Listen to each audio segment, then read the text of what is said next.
ओम 21-तमोऽध्यायः। दंड के स्वरूप, नाम, लक्षण, प्रभाव और प्रयोग का वर्णन। युधिष्ठिर ने पूछा, पितामह, आपने ये सनातन राजधर्म का वर्णन किया है। इसके अनुसार महान दंड ही सबका ईश्वर है। दंड के ही आधार पर सब कुछ टिका हुआ है। एक प्रभु, देवता, ऋषि, पितर, महात्मा, यक्ष, राक्षस, पिशाच तथा साध्यगण एवं पशु पक्षियों की योनि में निवास करने वाले के समस्त प्राणियों के लिए भी सर्वव्यापी महातेजस्वी दंड ही कल्याण का साधन है। देवता, असुर और मनुष्यों सहित इस संपूर्ण विश्व को अपने समीप देखते हुए आपने कहा है कि दंड पर ही चराचर संसार प्रतिष्ठित है। भरत श्रेष्ठ, मैं यथार्थ रूप से ये सब जानना चाहता हूँ। 4 दंड क्या है, कैसा है, उसका स्वरूप किस तरह का है और किसके आधार पर उसकी स्थिति है। प्रभु, उसका उपादान क्या है, उसकी उत्पत्ति कैसे हुई है, उसका आकार कैसा है। 5 वह किस प्रकार सावधान रहकर संपूर्ण प्राणियों पर शासन करने के लिए जागता रहता है।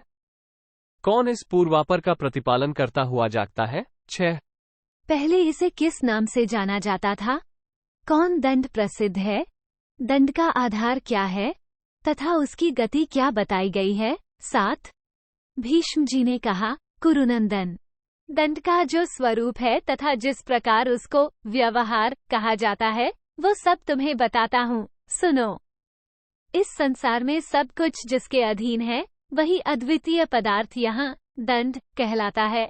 8 महाराज, धर्म का ही दूसरा नाम व्यवहार है। लोक में सतत सावधान रहने वाले पुरुष के धर्म का किसी तरह लोप न हो, इसीलिए दंड की आवश्यकता है और यही उस व्यवहार का व्यवहारत्व एक है। 9 1 विगतः अवहारः धर्मस्य येन सह व्यवहारा। दूर हो गया है धर्म का अवहार, लोप, जिसके द्वारा वो व्यवहार है। इस व्युत्पत्ति के अनुसार धर्म को लुप्त होने से बचाना ही व्यवहार का व्यवहारत्व है। राजन, पूर्व काल में मनु ने यह उपदेश दिया है कि जो राजा प्रिय और अप्रिय के प्रति समान भाव रखकर किसी के प्रति पक्षपात न करके दंड का ठीक उपयोग करते हुए प्रजा की भलीभांति रक्षा करता है, उसका वो कार्य केवल धर्म है।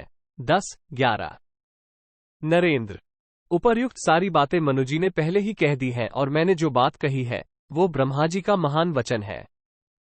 यही वचन मनुजी के द्वारा पहले कहा गया है, इसलिए इसको प्रागवचन के नाम से भी जानते हैं। इसमें व्यवहार का प्रतिपादन होने से यहाँ व्यवहार नाम दिया गया है। 12-13 दंड का ठीक उपयोग होने पर राजा के धर्म, अर्थ और काम की सिद्धि सदा होती रहती है। इसलिए दंड महान देवता है, यह अग्नि के समान तेजस्वी रूप से प्रकट हुआ है। 14 इसके शरीर की कांति नील कमल दल के समान श्याम है। इसके 4 दाढ़ें और 4 भुजाएं हैं। 8 पैर और अनेक नेत्र हैं। इसके कान खूंटे के समान हैं और रोएं ऊपर की ओर उठे हुए हैं। 15 इसके सिर पर जटा है, मुख में 2 जिह्वाएं हैं, मुख का रंग तांबे के समान है, शरीर को ढकने के लिए उसने व्याघ्रचर्म धारण कर रखा है। इस प्रकार दुर्धर्ष दंड सदा ये भयंकर रूप धारण किए रहता है। 2 यहाँ 15वें और 16वें श्लोक में आए हुए पदों की नीलकंठ ने व्यवहारिक दंड के विशेषण रूप से भी संगति लगाई है। इन विशेषणों को रूपक मानकर अर्थ किया है। खड्ग, धनुष, गदा, शक्ति, त्रिशूल, मुद्गर, बाण, मुसल, फरसा, चक्र, पाश, दंड, रिष्टि, तोमर तथा दूसरे जो कोई प्रहार करने योग्य अस्त्र शस्त्र है, उन सबके रूप में सर्वात्मा दंड ही मूर्तिमान होकर में विचरता है। 17-18 वही अपराधियों को भेदता, छेदता, पीड़ा देता, काटता, चीरता, फाड़ता तथा मरवाता है। इस प्रकार दंड ही सब ओर दौड़ता फिरता है। 19 युधिष्ठिर, असी, विशसन, धर्म, तीक्ष्णवमा, दुराधर, श्रीगर्भ, विजय, शास्ता, व्यवहार, सनातन, शास्त्र, ब्राह्मण, मंत्र, शास्ता, प्रागवदांवर, धर्मपाल, अक्षर, देव, सत्यग, नित्यग, अग्रज, असंग, रुद्रतनय, मनु, ज्येष्ठ और शिवनकर, ये दंड के नाम कहे गए हैं। 20-22 दंड सर्वत्र व्यापक होने के कारण भगवान विष्णु है और नरों मनुष्यों का अयन आश्रय होने से नारायण कहलाता है। वह प्रभावशाली होने से प्रभु और सदा महत रूप धारण करता है, इसलिए महान पुरुष कहलाता है। इसी प्रकार दंडनीति भी ब्रह्मा जी की कन्या कही गई है। लक्ष्मी, वृत्ति, सरस्वती तथा जगधात्री भी उसी के नाम हैं। इस प्रकार दंड के बहुत से रूप हैं।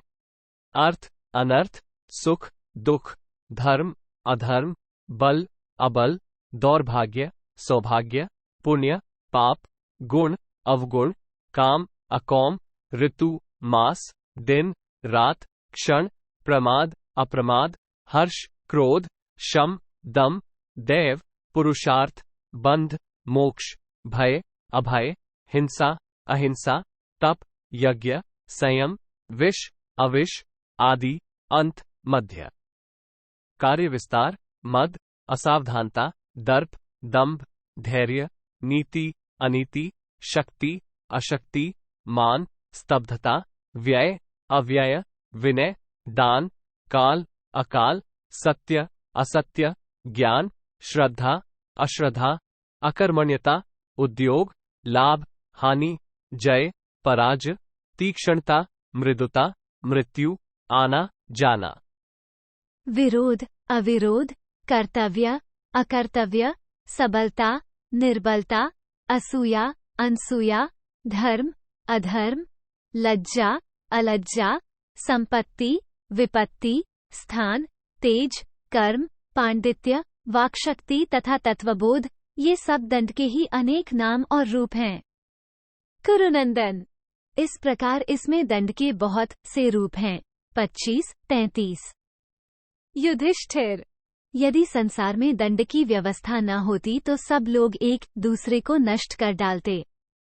दंड के ही भय से मनुष्य आपस में मार काट नहीं मचाते हैं। 34।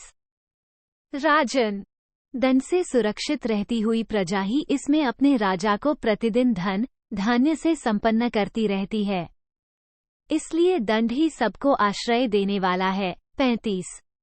नरेश्वर, दंड ही इस लोक को शीघ्र ही सत्य में स्थापित करता है। सत्य में ही धर्म की स्थिति है और धर्म ब्राह्मणों में स्थित है। 36। धर्मयुक्त श्रेष्ठ ब्राह्मण वेदों का स्वाध्याय करते हैं। वेदों से ही यज्ञ प्रकट हुआ है। यज्ञ देवताओं को तृप्त करता है। तृप्त हुए देवता इंद्र से प्रजा के लिए प्रतिदिन प्रार्थना करते हैं। इससे इंद्र प्रजाजनों पर अनुग्रह करके समेप वर्षा के द्वारा खेती उपजाकर उन्हें अन्न देता है। समस्त प्राणियों के प्राण सदा अन्न पर ही टिके हुए हैं, इसलिए दंड से ही प्रजाओं की स्थिति बनी हुई है। वही उनकी रक्षा के लिए सदा जागृत रहता है। 37-39। इस प्रकार रक्षारूपी प्रयोजन सिद्ध करने वाला दंड क्षत्रिय भाव को प्राप्त हुआ है। वह अविनाशी होने के कारण सदा सावधान होकर प्रजा की रक्षा के लिए जागता रहता है। 40। ईश्वर, पुरुष, प्राण, सत्व, चित, प्रजापति, भूतात्मा तथा जीव, इन 8 नामों से दंड का ही प्रतिपादन किया जाता है। 41। जो सर्वदा सैनिक बल से संपन्न है तथा जो धर्म, व्यवहार, दंड, ईश्वर और जीवरूप से 5 तारांकन प्रकार के स्वरूप धारण करता है, उस राजा को ईश्वर ने ही दंडनीति तथा अपना ऐश्वर्य प्रदान किया है। 42। किन्हीं के मत में प्रजा के जीवन, धन, मान, स्वास्थ्य और न्याय की रक्षा करने के कारण राजा का स्वरूप 5 प्रकार का बताया गया है। युधिष्ठिर, राजा का बल 2 तरह का होता है, एक प्राकृत और दूसरा आहार्य। उनमें से कुल, प्रचुर धन, मंत्री तथा बुद्धि, ये 4 प्राकृतिक बल कहे गए हैं। आहार्य बल उससे भिन्न है। वो निम्नांकित 8 वस्तुओं के द्वारा 8 प्रकार का माना गया है। 43। हाथी, घोड़े, रथ, पैदल, नौक, बेगाड़, देश की प्रजा तथा भेड़ आदि पशु, ये 8 अंगों वाला बल आहार्य माना गया है। 44। अथवा संयुक्त अंग के रथी, हाथी सवार, घुड़सवार, पैदल, मंत्री, वैद्य, भिक्षुक, वकील, ज्योतिषी, दैवज्ञ, कोश, मित्र, धान्य तथा अन्य सब सामग्री, राज्य की 7 प्रकृतियां, स्वामी, अमात्य, सुहृद, कोश, राष्ट्र, दुर्ग और सेना, और उपर्युक्त 8 अंगों से युक्त बल, इन सबको राज्य का शरीर माना गया है। इन सब में दंड ही प्रधान अंग है, क्योंकि दंड ही सबकी उत्पत्ति का कारण है। 45-47 ईश्वर ने यत्नपूर्वक धर्मरक्षा के लिए क्षत्रिय के हाथ में उसके समान जाति वाला दंड समर्पित किया है, इसलिए दंड ही इस सनातन व्यवहार का कारण है। ब्रह्मा जी ने लोकरक्षा तथा स्वधर्म की स्थापना के निमित्त जिस धर्म का प्रदर्शन उपदेश किया था, वो दंड ही है। राजाओं के लिए उससे बढ़कर परम पूजनीय दूसरा धर्म नहीं है। 49 स्वामी अथवा विचारक के विश्वास के अनुसार जो व्यवहार उत्पन्न होता है, वह वादी प्रतिवादी द्वारा उठाए हुए विवाद से उत्पन्न व्यवहार की अपेक्षा भिन्न है।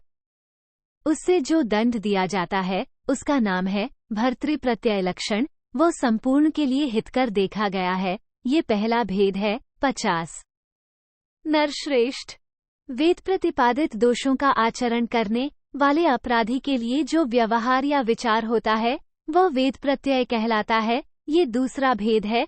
और कुलाचार भंग करने के अपराध पर किए जाने वाले विचार या व्यवहार को मौल कहते हैं। ये तीसरा भेद है। इसमें भी शास्त्रोक्त दंड का ही विधान किया जाता है। पहले जो भर्तृप्रत्यय लक्षण दंड बताया गया है, वह हमें राजा में ही स्थित जानना चाहिए, क्योंकि वह विश्वास और दंड राजा पर ही अवलंबित है। 52 यद्यपि स्वामी के विश्वास के आधार पर ही वो दंड देखा गया है, तथापि उसे भी व्यवहार स्वरूप ही माना गया है। जिसे व्यवहार माना गया है, वो भी वेदोक्त विषय से भिन्न नहीं है।